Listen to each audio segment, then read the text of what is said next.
Pre-election na lang ba? Irereklamo natin na mayroong discrepancy? Hindi natin inaayos? Remember, kayo mga tanso. Remember, inireklamo niyo yan, si Bongbong Marcos, di ba, na dinaya kayo. Kita nyo ha, this is the kind of people na hindi talaga makabayan. They are just there na para manalo yung kanilang kandidato. Sa madaling salita, hindi po sila makabayan, sila po yung mga panatiko ng mga kandidato. Kasi alam na nga natin, nagkaroon ng dayaan noong 2016. Nireklamo nyo yan. Bla bla bla bla bla bla. Eh nung nanalo si Marcos noong 2022, tumahimik na kayo. Ibig sabihin, you're not really for change.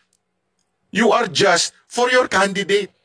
Kaya nga ngayon, hindi natin to gagawin para maibalik ang Duterte 7.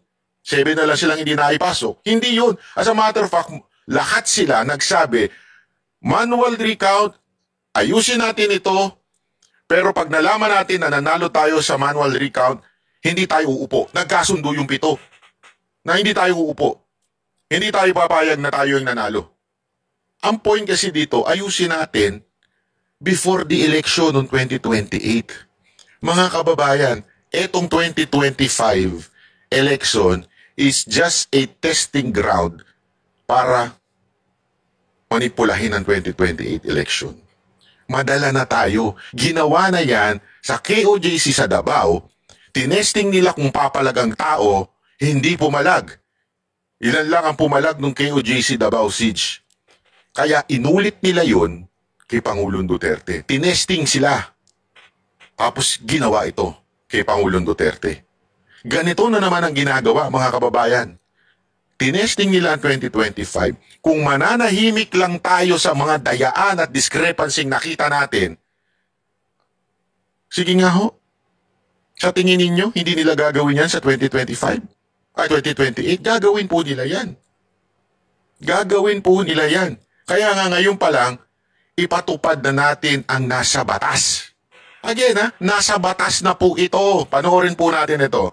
Para mas maintindihan natin. Nanawagan si Pastor Apollo Kibuloy na ayusin ang kasalukuyang sistema ng eleksyon sa bansa upang matiyak ang integridad at kredibilidad ng 2025 midterm elections. Ito ang payag ni Attorney Israelio Torion, Legal Counsel ni Pastor Kibuloy sa press briefing ng Duterte senatorial candidates itong Biyernes. Aniya, ang hakbang na ito ay upang maprotektahan ng mga susunod pang eleksyon mula sa anumang uri ng anomalya. Ayusin natin ang ating sistema, ayusin natin ang sistema ng batas, ang sistema ng eleksyon natin para sa 2028 wala na po itong mga pagdududa na ito. Mas credible na po at clear na po sa atin, truthful na po at saka wala ng question sa resulta po ng eleksyon. Nauna nang nanawagan si Pastor Kibuloy ng manual counting ng mga boto, kasunod ang umano yung mga anomalya at kahina-hinalang resulta sa botohan. Nakiisa naman ang kanyang mga kapwa-kandidato sa PDP laban na tinaguri ang Duterte 7 sa panawagan ng manual counting ng mga boto upang maibalik ang tiwala ng publiko sa proseso ng eleksyon. Kabilang sa Duterte 7 sina Pastor Apollo Kibuloy, Attorney Vic Rodriguez, Attorney Jimmy Bondo, Attorney Raul Lambino, Attorney J.V. Hinlo, Dr. Richard Mata, at Philip Salvador. Ang gusto naming mangyari ay iimplementa ang batas. Section 31 of Republic Act 9369. Yan po ang prevailing law ngayon sa ating bansa. Ano po ang ibig sabihin yan? Na ang botohan natin ay electronic, pero pag bilang po ng mga boto sa presinto, kailangan po ito manual counting. I ask the newly elected legislators of both houses, sa Senado at sa Kongreso, na amindahan natin itong automated. Maganda itong punto ni Atty. Vic. Nanawagan siya sa mga nanalong congressman at nanalong senador. Kaya ako pasensya na po, nananawagan ako sa ating mga kakamping senador, supposedly. Senator Bongo, Senator Bato, Marcoleta. Senator Marcoleta, huwag niyo pong iwan ang Duterte 7. Duterte 7. Tama. Duterte 7. Huwag po niyong iiwan. Ito po ay panawagan sa inyo. Kung talagang tayo ay para sa bayan, kalkalin natin ho ito. alamin po natin at siguraduhin po natin na talagang walang nangyaring dayaan. Hindi ho pwede kasi ano ho ba yung pinipilit lamang ng grupo na ito? Yung tinatawag na hybrid. Di ba, pag bumoto ka, ipapasok mo. Walang problema doon. Pero pag sa counting na, dapat imamanual. O muna. Tapos, tsaka itatransmit na pwede na yung automation na, yung through kung ano man way of transmission nila. Pero at least, merong record manual. Ano ba ang naging resulta ng presinto na ito? Yan. Di ba? May check and balance. May nag-manual, meron ding nagbilang ng automation. Dapat magtugma yun. Pag hindi nagtugma yun, ay sandali, merong kumalikot ng computer na yan. Simple-simple lang eh. At yan po ay nasa batas. Nasa batas po natin yan. Bakit hindi ginagawa ng COMELEC? Ano to? COMELEC nga? Di ba ho? Simpleng-simple lang. Hindi mo nananawagan na palitan ng ng kung ano-anong machine, palitan si chairman. Hindi. Simple lang. Pumili lang tayo ng ilang presinto na i-manual natin. Bilangin natin manually. Tapos itugma natin. Umama ba? Kasi mantakin mo. Boboto ka. Pasok mo sa computer. Tapos magta-transmit na. Yun na yun. Anong check nun? Wala. Yung nga lumabas na ibinoto mo, iba lumabas eh. Paano mo sasabihin na check yun? Nagigets mo? Doon pa lang eh. Sandali.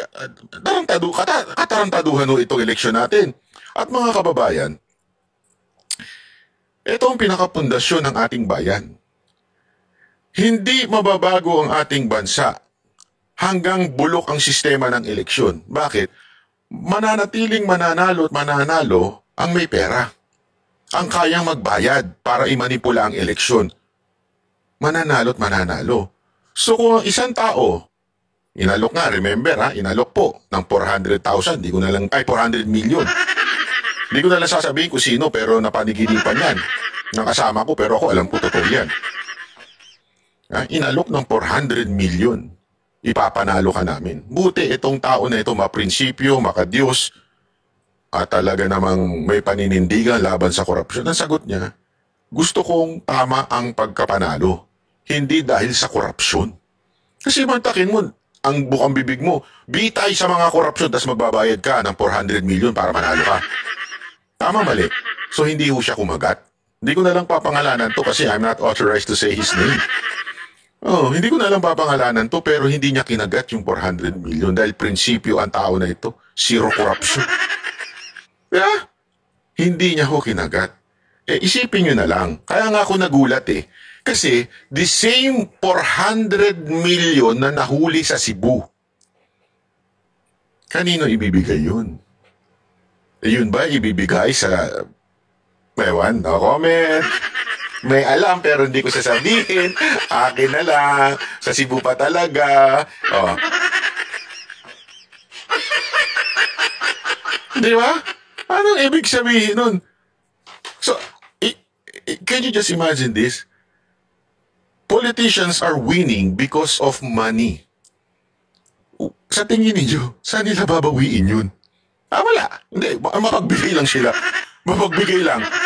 Babawi yan. Kaya nga ako, pangarap ko in the future, pangarap ko na magkaroon talaga tayo ng mga leaders na hindi naglabas ng pera, pero nanalo. Meron, ilan-ilan, especially sa mga local government. Meron yan. Mga talagang isinuka na, katulad ni Gwen, na wala namang pera yung kalaban, sakto lang, pero nanalo. Di ba? May mga ganyan, pero sa national, naku, matinding bilihan na gaganap dyan. Paano natin itatama yan? Eto, manual recount. I-manual natin.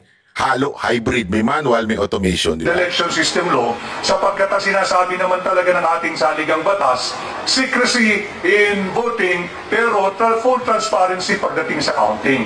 We want Section 31 of 9369 to be implemented.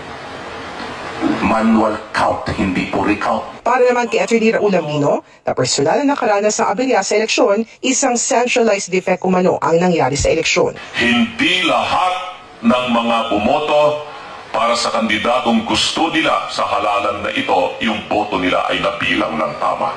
Dahil depektibo yung mga makina at mga teknolohiya na ginamit po rito sa halalan na ito. Centralized defect ang nangyari dito.